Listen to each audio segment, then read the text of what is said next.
बुजुर्गान मोहतरम, इस वक्त हम जिस दौर से गुजर रहे हैं ये वो दौर है जिसमें आए दिन फितने ही फितने फैलते जा रहे हैं और खास तौर पर मुसलमानों को, इस्लाम को निशाना बनाया जा रहा है और आलमी सतह पर इस्लाम को खत्म करने की साजिशें रची जा रही है और मुसलमानों को दुनिया से मिटाने की कोशिशें की जा रही है। जैसा कि मेरे और आपके आका ताजदार मदीना अहमद मुज्तबा मोहम्मद मुस्तफ़ा हजरत रसूलुल्लाह सल्लल्लाहु अलैहि वसल्लम ने फरमाया क़ुर्ब क़ियामत में लोग मुसलमानों को कत्ल करने के लिए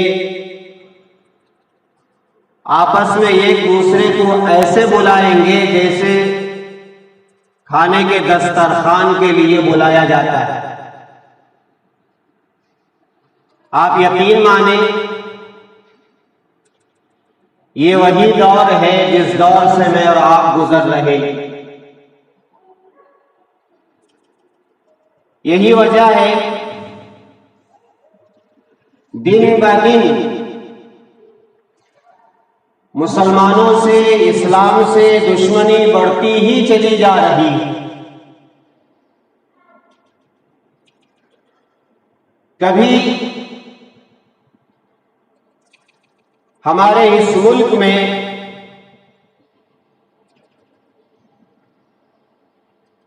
बाबरी मस्जिद का मसला उठाया गया और उसे बुनियाद बनाकर फसादात मचाए गए और फिर जब ये साजिश रची गई कि इस मौजूदा हुकूमत में वो काम हो जाना चाहिए जो काम सालों से पड़ा हुआ है, चुनाचे रातों रात ये फैसला कर दिया गया कि मस्जिद की जो जगह है वो अब मुसलमानों के पास नहीं रहेगी। जब इन्होंने ये फैसला कर लिया और हिंदुस्तान के मुसलमानों ने बड़ी समझदारी के साथ फसादात को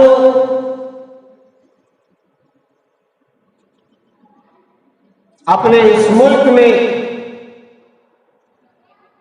वजूद में लाने के बजाय खामोशी इख्तियार की और फिर ये कहा कि ये अलग बात है कि ये सुप्रीम कोर्ट का फैसला है, इस फैसले को मानना हिंदुस्तानी होने के नाते जरूरी है, लेकिन हर मुसलमान ने ये कह दिया कि ये फैसला सही नहीं बल्कि गलत था। जब इन्होंने देखा कि मुसलमान इतने बड़े मसले पर खामोशी इख्तियार किए हुए हैं, तो फिर उन्होंने मुसलमानों के मसाइल में छेड़खानी शुरू की और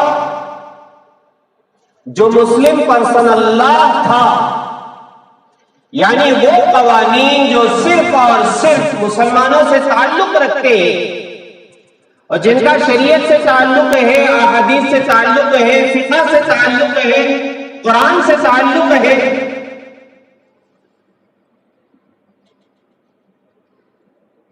इन मसाइल को उन्होंने छेड़ा तो एक मसला आया 3 तलाक का और पूरे मुल्क में आवाज उठी और बहुत सारी मुहिमें चली, दस्तखत की मुहिम चलाई गई और हर मस्जिद से, हर शहर से खुतूत लिखे गए, लेकिन इसके बावजूद उन्होंने ये मसला भी पास कर लिया कि 3 तलाक वो 3 तलाक नहीं है और जो 3 तलाक देगा उसे हम सजा देंगे, जुर्माना उसको भरना पड़ेगा। जब इस मसले पर उन्होंने अपना एक कानून पास कर लिया तो फिर इनकी और हिम्मत बढ़ी। अब वो ये चाह रहे हैं कि मुसलमान जिन पर 5 नमाजें फर्ज है, फजर, ज़ोहर, असर, मगरिब, इशा, इन नमाजों की दावत के लिए ये लोग जो अजान पढ़ते हैं, जिस अजान की आवाज हर मोहल्ले में गूंजती है, हर शहर में गूंजती है, हर मुल्क में गूंजती है, अब इनका यह मंसूबा है कि किसी तरह इन अजानों को बंद किया जाए। इससे पहले हमारी रियासत ने वो बिल पास कर लिया कि यहां हमारे इस कर्नाटक में यूपी की तरह गाय ज़बा नहीं होगी। जो गाय ज़बा करेगा उसको इतना जुर्माना आयद करना पड़ेगा, इतने साल सलाखों के पीछे जेल में रहना पड़ेगा। आपने 2 दिन पहले अखबार में यह देखा होगा कि अजान पर पाबंदी की जो बातें चल रही थी, उसका एक अमली नमूना उन्होंने ये पेश किया कि थनी संदरा के इलाके में मस्जिद में उन्होंने, बल्कि मसाजिद में और मसाजिद में उन्होंने जिम्मेदारों के नाम नोटिस जारी किया। अब उनका यह कहना है कि मुसलमान जो 5 वक्त अजान देते हैं, इनकी अजानें 5 वक्त की नहीं होंगी।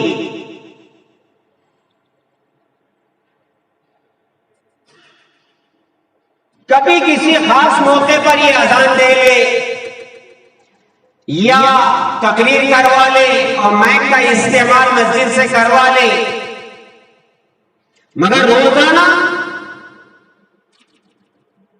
5 वक्त की जो अजानें होती है ये ना हो।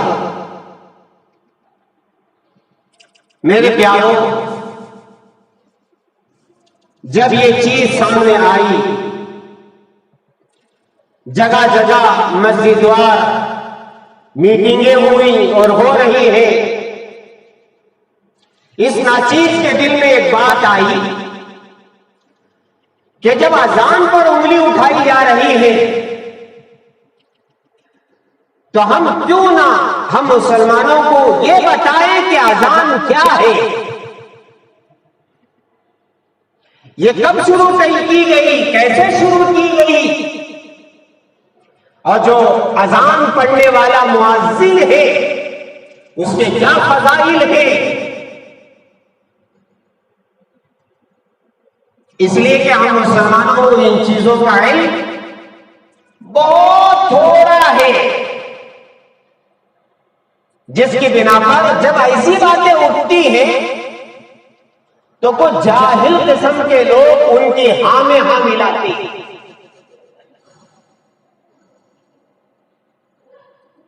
हाँ, ये बात सही है, 5 वक्त की अजान क्यों होना है और लाउड स्पीकर पर क्यों होना है, उनके हां में हां मिलाकर के बात करना शुरू कर देते।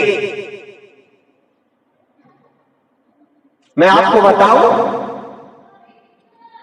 अजान जो दी जाती है वो इसीलिए दी जाती है ताकि दूर दूर तक रहने वाला मुसलमान जो मस्जिद से जरा दूर है, वक्त पर उसके कान में आवाज पड़े कि नमाज का वक्त हो गया है, अब चंद मिनटों में नमाज खड़ने वाली है, जमात होने वाली है। इस्लाम में जमात की नमाज का बड़ा एहतमाम है। इसीलिए फरमाया गया कि फर्ज नमाज जमात से अदा करो, और फिर उसके फजाइल बयान किए गए। अत-तकबीरतुल ऊला खैरुम मिनद दुनिया व मा फीहा, कि इमाम साहब जो पहली तकबीर कहते हैं, जिसको तकबीर ऊला कहा जाता है, अगर कोई शख्स उस तकबीर के साथ आकर नमाज पढ़ता है तो बताया गया कि ये पहली तकबीर दुनिया और दुनिया की चीजों से बेहतर है। हाँ, और फिर पहली सफ की फजीलत बयान की गई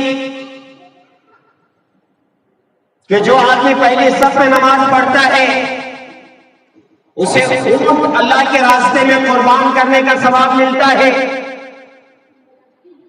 और फिर दूसरे सफ में नमाज पढ़ने वाले को गाय अल्लाह के रास्ते में कुर्बानी करने का सवाब मिलता है, और तीसरी सफ में नमाज पढ़ने वाले को बकरा अल्लाह के रास्ते में कुर्बान करने का सवाब मिलता है, और फिर चौथे में मुर्गी अल्लाह ताला के रास्ते में सदका करने का सवाब मिलता है, और पांचवीं सफ में अंडा अल्लाह के रास्ते में सदका करने का सवाब मिलता है। ताकि मुसलमान दौड़ दौड़ कर आए, ताकि मैं पहली सफ में नमाज पूरी करूं, और जमात की नमाज का सवाब बहुत ज्यादा है, 21 गुना 24 गुना।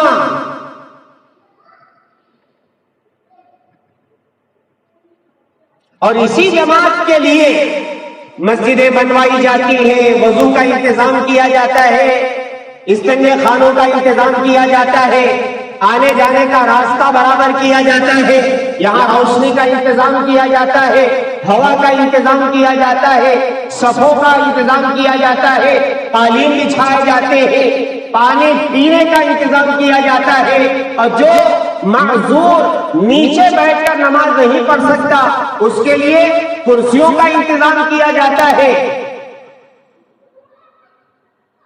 ये सारी चीजें किस लिए? ताकि मुसलमान फर्ज नमाज जमात के साथ अदा कर ले, इसलिए कि जमात के साथ नमाज अदा करना जरूरी है, वाजिब है। बल्कि यहां तक फुक़हा ने लिखा है कि मस्जिद के करीब में रहने वाले लोग अगर जमात छोड़ करके तन्हा नमाज पढ़ लेते हैं तो उनकी नमाज अदा होती ही नहीं है। वरकाऊ मअ राकिईन, रुकू करने वालों के साथ रुकू करो। जो लोग जमात से नमाज पढ़ रहे हैं उनको उनमें अपने आप को शामिल करो। हाँ,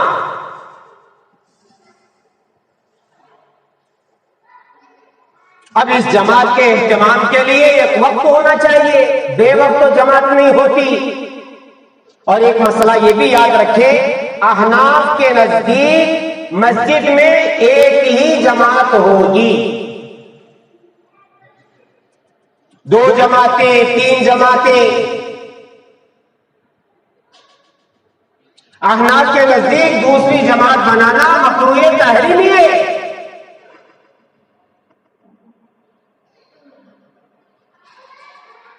इसका मतलब यह हुआ कि जो आदमी बाद में आकर के जमात बना रहा है वो आम लोगों से हटकर अपनी जमात बनाना चाहता है, अपना उसका एक मसलक है, अपना उसका एक ख्याल है, और शरीयत ये नहीं चाहती।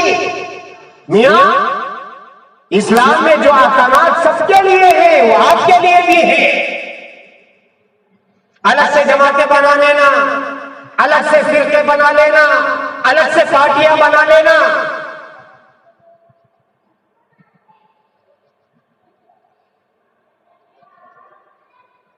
इसलिए एक जमात हो। अब जब ये एक जमात हो रही है तो लोग आएंगे, तो कब आएंगे? तो उसके लिए मेरा और आपके आका ताजदार मदीना अहमद मुस्तफा मोहम्मद मुस्तफा हजरत रसूलुल्लाह सल्लल्लाहु अलैहि वसल्लम के जमाने में जब सहाबा थोड़े थे तो ये एक वक्त में जमा हो जाते थे और जमा होकर के नमाज जमात से अदा कर लेते थे। और आपको मालूम है कि आपके जमाने में किसी मुनाफिक को भी हिम्मत नहीं होती थी कि वो जमात की नमाज छोड़े। मुनाफिकीन भी जमात से नमाज अदा करते थे। अब जब सहाबा बढ़ने लगे, इस्लाम फैलने लगा और लोग मस्जिद से जरा दूर दूर रहने लगे, तो रहमत दो आलम सल्लल्लाहु अलैहि वसल्लम ने सहाबा से मशवरा फरमाया कि अब जो दूर सहाबा है उनको नमाज की इत्तला कैसे दी जाए कि नमाज का वक्त हो गया है। तो किसी सहाबी ने कहा, हुजूर ऐसा करेंगे, जब नमाज का वक्त आएगा तो एक बड़ा सा झंडा हम रख लेंगे और उसे ऊंचा करेंगे, लोग देख करके आ जाएंगे। रहमत दो आलम सल्लल्लाहु अलैहि वसल्लम ने इसे पसंद नहीं फरमाया। किसी सहाबी ने कहा कि यहूदियों की तरह नरसिंघा बना लेंगे, उस वक्त जो यहूदी इस्तेमाल करते थे। हुजूर ने फरमाया कि यह तो यहूदियों का तरीका है। और फिर किसी सहाबी ने कहा कि नाकूस बजाएंगे, जोरदार आवाज आएगी तो लोग समझ जाएंगे कि नमाज का वक्त हो गया है और अपने घर छोड़ करके मस्जिद आ जाएंगे। हुजूर ने फरमाया कि यह तरीका भी नसारा का है। वो यहूदियों का तरीका, ये नसारा का तरीका। और आप याद रखें, फिर याद रखें, फिर याद रखें, मन तशब्बह बिकौमिन फहुव मिनहुम, कि जो जिस कौम की मुशाबहत इख्तियार करता है वो उन्हीं में से है। इस्लाम से उसका कोई ताल्लुक नहीं है।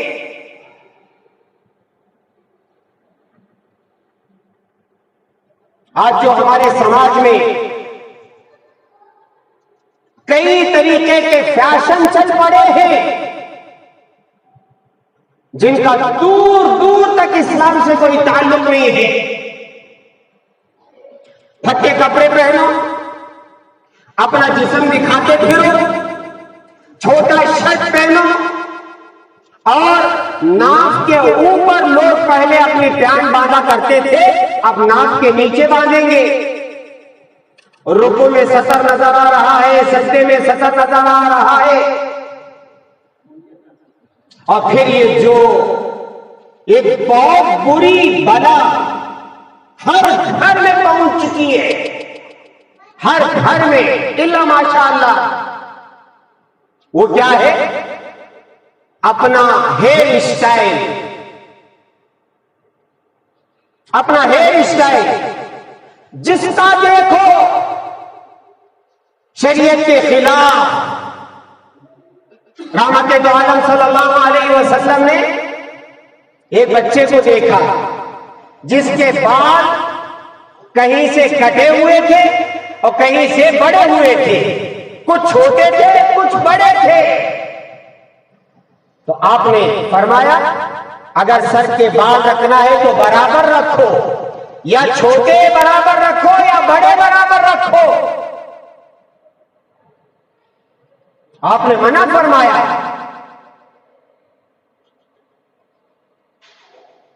अरबी में उसको कज़ा कहते कि रहमत दो आलम सल्लल्लाहु अलैहि वसल्लम ने कज़ा से मना फरमाया। और कज़ा क्या है? यही है, कुछ बाल छोटे रख लेना, कुछ बाल बड़े रख लेना। अब आप देखें, ऊपर का जो हिस्सा है सर का, वहां बाल बड़े बड़े, और फिर अतराफ से इतने छोटे बाजे तो एक नंबर की मिशन करा रहे हैं या अलग करा रहे हैं, और दरमियान में से ऐसा लगता है जैसे ये आदमी बालों की टोपी पहना हुआ है।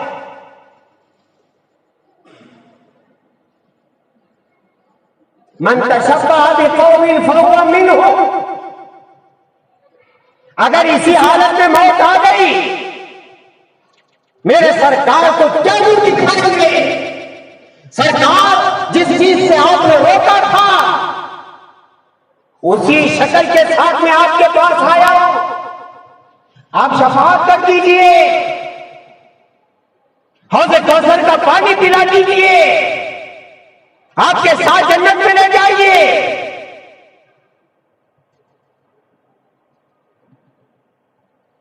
फरिश्ते मार मार के भगाएंगे, सोखन, दूर हो जा, दूर हो जा।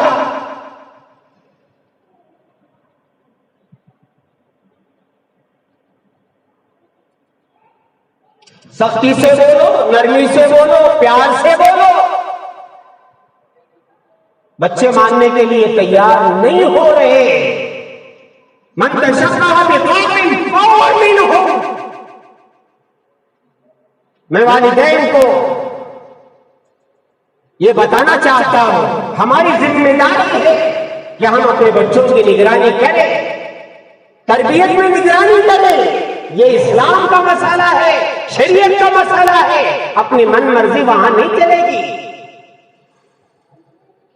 हाँ,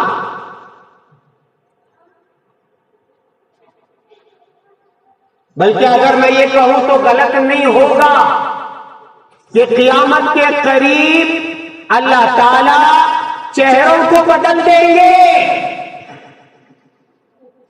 ये क़यामत की निशानियों में से एक निशानी है कि अल्लाह ताला चेहरे मस्त कर देंगे, बदल देंगे।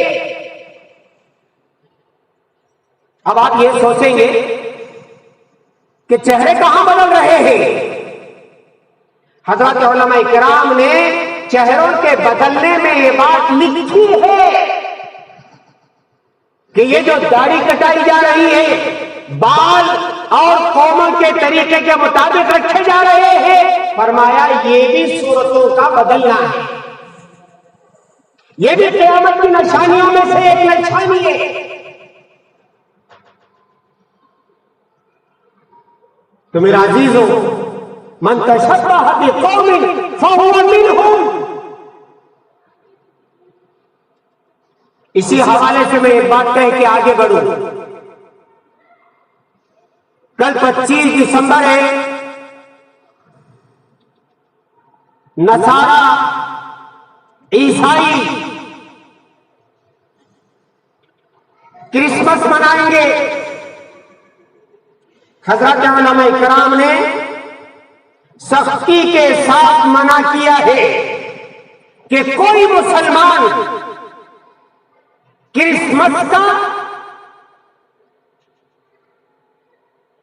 जश्न न मनाए, उसमें हाजिर ना हो और उसकी मुबारकबादी हरगिज़ ना दे। क्यों? उनके ख्याल के मुताबिक हज़रत ईसा अलैहिस्सलातु वस्सलाम 25 तारीख को पैदा हुए और वो अल्लाह के बेटे हैं। नाऊज़ बिल्लाह। ईसा अलैहिस्सलाम को वो अल्लाह का बेटा मानते हैं। वक़ालतिन नसारा मसीह इब्नुल्लाह। नसारा कहते हैं मसीह यानी हज़रत ईसा ये अल्लाह के बेटे हैं। ईसा अलैहिस्सलातु वस्सलाम को अल्लाह की तरफ मंसूब करते हैं कि अल्लाह का बेटा है। और ये बात यकीन मानो मेरे प्यारों, अल्लाह को गुस्सा दिलाने वाली बात है। अब उनके यहां कल शराब पी जाएगी, पानी की तरह शराब बहाई जाएगी और नंगा नाच होगा। हमारा मुसलमान बूढ़ा हो के जवान हो, मर्द हो के औरत हो, कोई उनके मजालिस में शरीक ना हो और उन्हें हैप्पी क्रिसमस का सेलिब्रेट ना करे। अगर हम लोग कहते हैं तो उसका मतलब यह हुआ कि ईसा अल्लाह के बेटे हैं, नाउज़ुबिल्लाह। ईमान हमारा खतरे में पड़ जाएगा। इसलिए मेरे अजीजों, बात पे बात निकली, बहुत अच्छा हुआ, वरना हमारे कई मुसलमान नौजवान लड़के और नौजवान लड़कियां खास तौर पर इसमें मुलव्वस हैं और उनको पता नहीं है ये क्या किया जा रहा है और ये क्यों करते हैं। शराब पीना तो बहुत दूर की बात, जिना करना तो बहुत दूर की बात।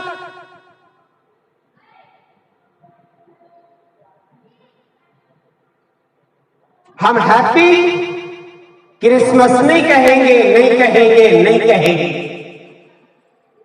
तो मैं अर्ज कर रहा था, मन तशब्बह बिकौमिन फहुव मिनहुम की तालीम है। जो जिस कौम की मुशाबहत इख्तियार करता है, क़यामत के दिन उन्हीं के साथ वो उठाया जाएगा। मैं वो वाक़या बता करके आगे बढ़ूं। एक ईसाई, उसका इंतकाल होता है लड़की का, उसे उनके मसाल में ले जा करके दफन कर दिया जाता है। एक मुसलमान का इंतकाल होता है और उसे कब्रिस्तान में ले जा करके दफन कर दिया जाता है। अचानक कोई ऐसा मसला आता है कि मुसलमान को कब्र में से निकालना है, कोई मसला आ गया। अब जब मुसलमान की कब्र खोद कर देखते हैं तो क्या देखते हैं कि वो जो लड़की ईसाइयों के कब्रिस्तान में दफन की गई थी, वो लड़की यहां मौजूद है। मुसलमानों को ताज्जुब हुआ कि यहां ईसाई लड़की, तो फिर हमारा मुसलमान कहां गया। अब जब शहरों में पता चल जाता है, करियों में पता चल जाता है कि फलां के घराने की ये लड़की थी, ईसाई थी, जब उसकी कब्र के पास जाकर के उसकी कब्र खोद करके देखा गया तो ये मुसलमान वहां मौजूद था।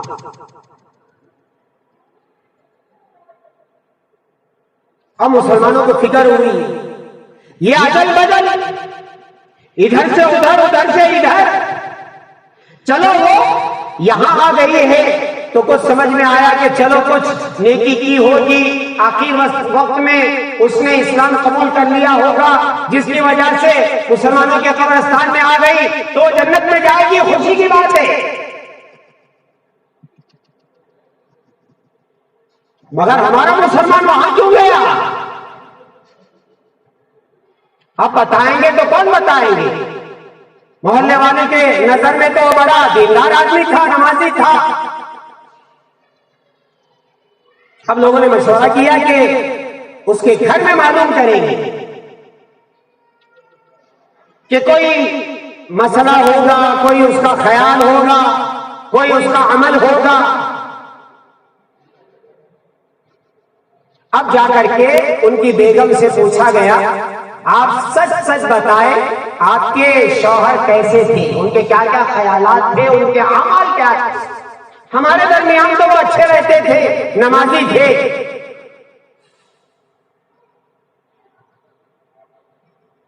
उनकी अहलिया ने बताया, आप जो कह रहे हैं वो सच है कि ये नमाजी थे और फिर जिंदगी बहुत अच्छी इन्होंने गुजारी, लेकिन जब भी वो मेरे से मुलाकात करते थे तो उनकी ख्वाहिश होती थी कि काश ईसाइयों की तरह जनाबत का गुस्ल जैसे उनके पास वाजिब नहीं है वैसे हमारे पास भी होता तो अच्छा होता।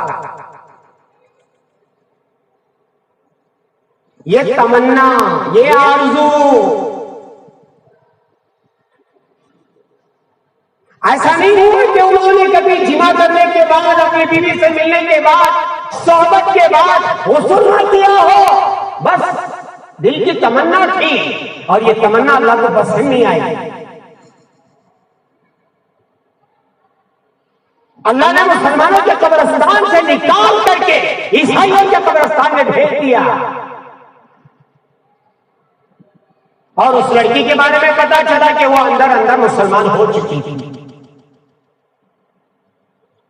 लो, एक और मसला ज़हन में आ गया। कल से 2-4 दिन से जो बहस चल रही है, आज के अखबार में भी, तब्दीली मजहब अब क्या है, हंगामे हो रहे। अब कोई अपना तब्दील मजहब नहीं कर सकता। मुसलमान है तो मुसलमान ही रहे, हिंदू है तो हिंदू ही रहे, ईसाई है तो ईसाई रहे।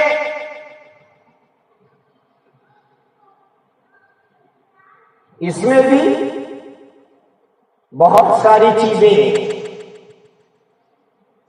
पता है आपको, एक वक्त आएगा पूरे हिंदुस्तान में लोग मुसलमान हो जाएंगे। जी हां, हमारे बुजुर्गों ने ये पेशन गोइयां शुरू कर दी है कि अनकरीब वो वक्त आने वाला है कि हिंदुस्तान के सारे लोग मुसलमान हो जाएंगे। उनके इस्तकबाल के लिए बड़ी बड़ी मस्जिदें बनाए, बड़े बड़े मदरसे बनाए, बड़ी बड़ी खानकाहें बनाए और अपने घरों को भी जरा बड़ा बड़ा बना करके रखे। एक कमरा उनके लिए, ताकि जब वो आए हम उनको अपना भाई बनाए, अपनी बहन बना करके अपने पास रखें। ये चीज उनको मालूम हो गई, इसलिए कि दुनिया में डंका बजेगा तो इस्लाम का डंका बजेगा, है नहीं? जब तक एक ईमान वाला है, अल्लाह अल्लाह बोलने वाला, दुनिया बाकी है, उनको मालूम हो गया है। आज का अखबार उठा करके देखो, इन्होंने बिल पास कर लिए, अब उसको आगे पहुंचाना है। अब वहां क्या होगा वो बाद में।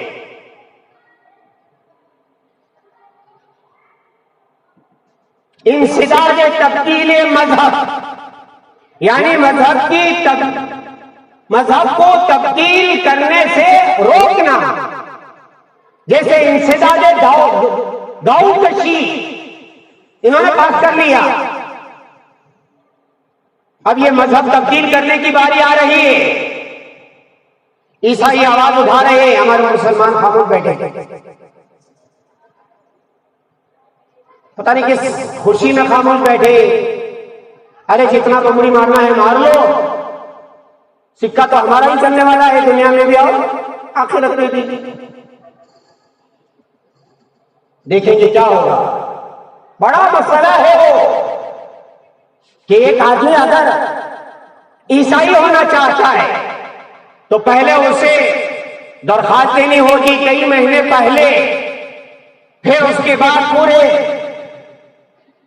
पुलिस स्टेशनों में बताया जाएगा कि ये आदमी अपना मजहब छोड़कर ईसाई होने जा रहा है, और फिर एक हंगामा होगा, और फिर उसके बाद अगर इजाजत मिली, अच्छा इजाजत मिलने से पहले उसकी इंक्वायरी होगी, पुलिस आएगी, क्यों अपना मजहब छोड़ रहे हैं। बज़ाहिर ये बताया जा रहा है कि जुल्म जबरदस्ती से जो लोग मजहब तब्दील करा रहे हैं वो ना हो, और शादी के लिए जो लोग मजहब तब्दील कर रहे हैं वो ना हो, इसके लिए हम ये बिल पास करा रहे। हाथी के दांत दिखाने के कुछ और है, चबाने के कुछ और है। बिल ये कहकर के पास किया जा रहा है, लेकिन अंदरों दावत और तबलीग पर पाबंदी की बातें उठाई जा रही हैं। उनको मालूम है कि ये दावत और तबलीग का जो अमल है, लोग जो घर घर जाकर के दावत दे रहे हैं, जिसकी बिना पर इंशाअल्लाह सुम्मा इंशाअल्लाह इमाम महदी का साथ देने वाले 313 पैदा होंगे। हजरत ईसा अलैहिस्सलाम का साथ देने वाले 313 पैदा होंगे। उनको मालूम हो गया है अब डंका बजने वाला है इस्लाम का हर दांगे आलम में, मस्जिद में भी, मगरिब में भी, शिमाल में भी, जुनूब में भी ईसा अलैहिस्सलाम के उतरने का जमाना आ गया है। इमाम महदी के दुनिया में आने का वक्त आ गया है। दज्जाल के निकलने का वक्त आ गया है और उसके लिए रास्ते हमवार किए जा रहे हैं, सारी सहूलतें बनाई जा रही हैं। अब इनके पेटों में चूहे दौड़ना शुरू हो गए हैं। कुर्सी बचाओ, हुकूमतें बचाओ, वरना हमारी हुकूमतें जैसे फिरआउन एक नजूमी की जुबान से सुनकर कि एक मर्द बच्चा पैदा होने वाला है, लड़का पैदा होने वाला है, जिसके पैदा होने के बाद फिरआउन तेरी हुकूमत चली जाएगी, तो फिरआउन ने क्या किया? युज़ब्बिहूना अब्नाअहुम व यस्तहयूना निसाअहुम। मर्द बच्चे जहां पैदा होते, लड़के जहां पैदा होते, कत्ल किया जाता। और अल्लाह ने क्या किया? मूसा अलैहिस्सलाम को कहां पहुंचा दिया? फिरआउन के महल में पहुंचा दिया। हाँ, फिरआउन के महल में पहुंचा दिया। अब वहां उनकी तरबियत हो रही है, शाही महल में तरबियत हो रही है। जिस बच्चे के खौफ से 40,000 से ज्यादा बच्चों को उन्होंने कत्ल करवाए, वही बच्चा कहां है? फिरौन के महल में। इनको मालूम नहीं है वमकरू वमकरल्लाह वल्लाहु खैरुल माकिरीन। बेहतरीन तदबीर तो अल्लाह करने वाले हैं। तुम क्या क्या करोगे इस्लाम को मिटाने के लिए? अजान बंद कराओगे, तब्दीली मजहब पर रोक लगाओगे, गाँव कशी पर रोक लगाओगे, 3 तलाक पर रोक लगाओगे, मस्जिद का फैसला गलत करवा करके जश्न मनाओगे। चंद दिन पहले अखबार में आया, जितने जज उस रात फैसला किए थे बाबरी मस्जिद के खिलाफ, उन्होंने फैसला कर करके सीधे गए 5 स्टार होटल में और वहां जाकर के उन्होंने खाना खाया और शराबें पी।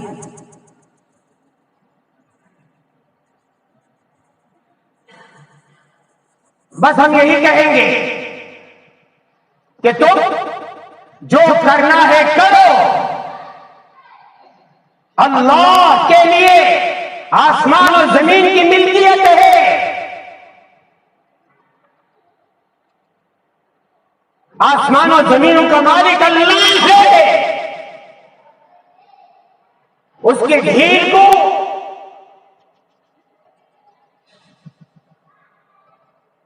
क्या समझ रहे पता नहीं। अल्लाह ने ढील दे रखी है, करो क्या करते हो। और सुनो, अल्लाह फौरन फैसला नाजिल कर देंगे, नहीं होगा ऐसा। क्यों? इसलिए कि ये दज्जाल का फितने का दौर है। जब तक दज्जाल नहीं आएगा उस वक्त तक ऐसा ही होता रहेगा, ऐसा ही होता रहेगा, ऐसा ही होता रहेगा। अल्लाह ने ढील दे रखी है इस वक्त। जो झूठ बोलेगा उसकी दुनिया आएगी, जो धोखा देगा उसके बाद दुनिया आएगी, जो गद्दारी करेगा उसके बाद दुनिया आएगी, और जो झूठ बोलेगा बेचारे को 2 वक्त की रोटी नहीं मिलेगी। हाँ, इस वक्त का ये जो दौर है, ये दज्जाली फितनों का दौर है। याद रखिए, हम सब इम्तिहान में पढ़ चुके हैं। इसलिए मेरे प्यारों, ये सारी बातें इस्लाम को खत्म करने के लिए है। तो मैं अर्ज कर रहा था कि ये मन तशब्बह बिकौमिन फहुवा मिनहुम, कि जो जिस कौम की मुशाबहत इख्तियार करेगा वो उन्हीं में से होगा।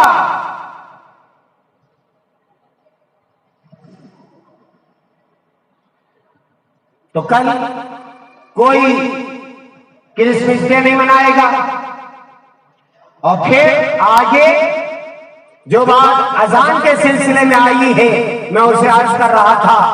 अल्लाह के रसूल अलैहिस्सलातु वस्सलाम ने मशवरा किया कि हम क्या करें। सहाबा की उस राय को कि एक ने कहा नामूस बनाएंगे, एक ने कहा यहूदियों का वो रास्ता, फिर एक ने कहा कि झंडा बुलंद करेंगे। आपने उन तमाम चीजों को पसंद नहीं फरमाया। इसी पर वो जो मशवरे के लिए जमात बैठी थी वो उठ गई। अब लोग बिखर करके अपने अपने घर चले गए। अब घर से क्या क्या खबर आती है, सुबह होती है तो क्या होता है, और फिर उसके बाद अजान कैसे शुरू होती है, और फिर अजान के फजाइल क्या है, मुअज्जिन के फजाइल क्या है, ये सारी बातें इंशाअल्लाह जिंदगी बाकी रही तो आइंदा जुमा अर्ज करेंगे। अल्लाह तबारक व तआला से दुआ फरमाए, अल्लाह तबारक व तआला हम तमाम को 100% इस्लाम पर अमल करने की तौफीक अता फरमाए, अजान का एहतराम करने की तौफीक अता फरमाए, बाजमात नमाज अदा करने की तौफीक अता फरमाए। आज की बात मेरी अधूरी रह गई है, इंशाअल्लाह इसे आइंदा जुमा मुकम्मल करने की कोशिश की जाएगी। आप हजरात अव्वल वक्त में आने की कोशिश करें ताकि बात पूरी समझ में आए। आधी सुनेंगे आधी नहीं सुनेंगे तो बात समझ में नहीं आएगी कि कहां से चली है बात और कहां खत्म हो रही है। अल्लाह ताला हम सबको अमल की तौफीक अता फरमाए।